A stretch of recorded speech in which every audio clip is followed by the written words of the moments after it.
Здравствуйте, мои дорогие друзья, гости и подписчики моего канала, любители выращивания ежевики. Сейчас заканчивается июнь. Нахожусь в Московской области. Вот за спиной у меня кустик ежевики. Это сорт Начос. Как видите, она сейчас активно цветет. Некоторые цветочки уже завязали ягодки.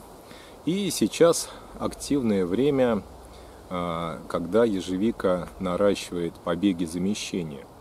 И вот недавно мне задали вопрос, что делать, как подвязывать, как формировать эти подбеги замещения, потому что часто они у ежевик, которые относятся к типам росяник, то есть стелятся по земле побеги, на них люди часто там наступают, они повреждаются. В общем, что с ними делать?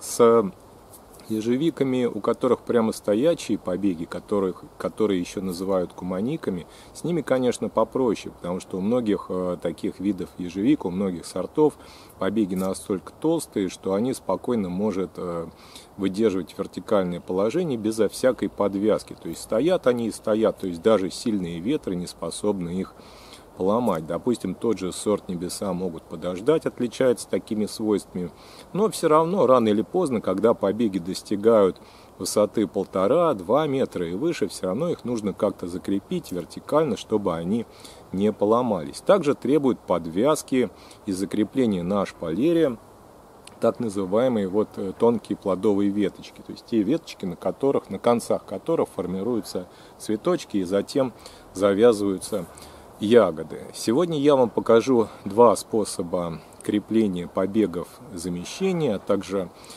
плодовых веточек на ежевике.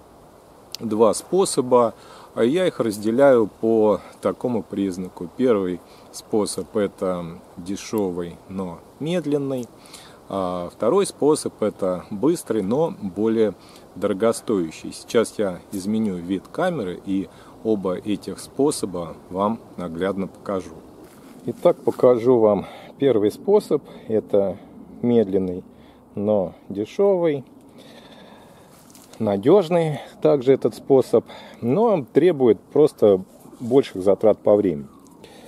Нужна для этого такая вот проволочка толщиной примерно миллиметр, либо 2 миллиметра, 1,5 миллиметра можно использовать. Проволочка должна быть медная и, конечно, в оплетке, чтобы не повредить растение. И вот видите, плодовая веточка такая, это сорт Начос, у него достаточно длинные и тонкие плодовые веточки, требуют они подвязки. Теперь смотрите, что делаем. Вот видите, тут проволока шпалеры. Закрепляем, несколько оборотов делаем на ней проволочку, вот таким образом. Проволочки эти, сами понимаете, стоят копейки, можно сразу купить там 10 метров такой проволоки, стоит она дешево, нарезать по 15 сантиметров и использовать ее в течение, как минимум там 5-7 лет она точно выстаивает, то есть многоразовое решение. Берем побег, формируем захват и закрепляем проволочку. Вот таким образом, смотрите, надежно закреплен.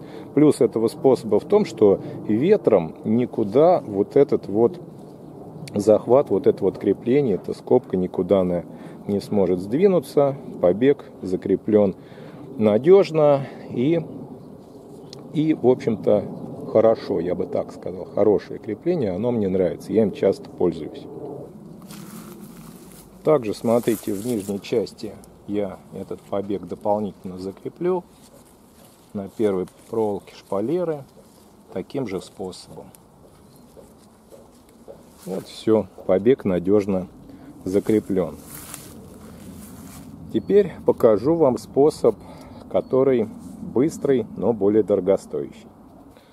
Для подвязки вторым способом нужно купить вот такой инструмент. Продается он практически во всех садовых магазинах. Также его можно заказать и в интернете, на Озоне, на Вайлдберрисе. Такой инструмент продается.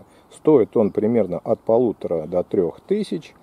К нему еще нужно будет отдельно докупать специальные скрепки, которые крепят ленту.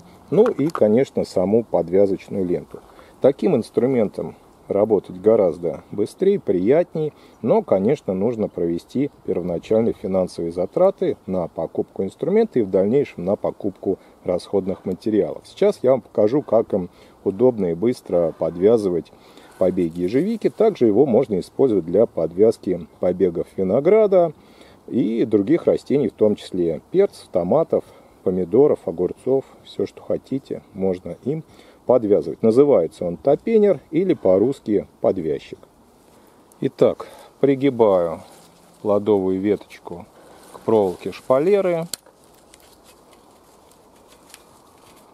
И вот таким образом формирую петельку топенером, и побег фиксируется. Также покажу вам, как в нижней части зафиксировать можно таким образом побег ежевики, плодовую веточку.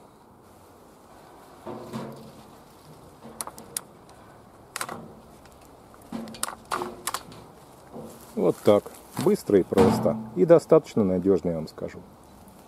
Ну а теперь я перешел к другому кусту ежевики. Это сорт Коламбия Гигант.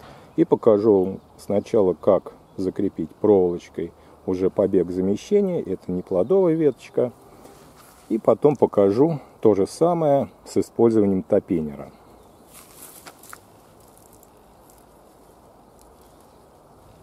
Сформировали крепеж, сделали петельку и закрепили. Вот побег надежно закреплен.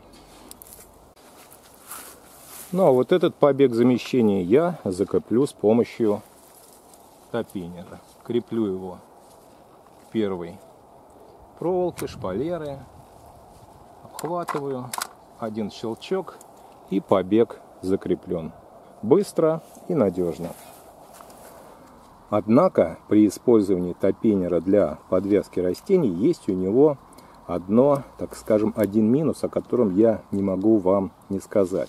Вот эта петелька, которая крепит побег замещения, либо лозу винограда, она имеет свободный ход. И при сильных ветрах, если будет растение вот туда-сюда елозить по проволоке, шпалеры, то, конечно, возможно, что вот эта вот пленочка, которая крепится, вот эта лента, она может перетереться. Ну, такое свободное крепление получается. Что касается плодовых веточек, то это не играет никакой роли, так как они плотно держатся на стебле и, в принципе, вот в горизонтальном таком, в полугоризонтальном положении они крепятся достаточно хорошо. Что касается побегов замещения, то, конечно, их надежнее крепить с помощью первого способа, то есть с помощью проволочки. Друзья мои, я надеюсь, данное видео было вам интересно, полезно. Если у вас есть свои наработки, свои методы крепления побегов замещения виноградных лоз, пожалуйста, поделитесь вашим опытом, напишите ваши способы в комментариях. Будет очень интересно. Также в комментариях вы можете задать ваши вопросы, если вам что-то было непонятно. Всем большое спасибо за просмотр, хороших вам урожаев!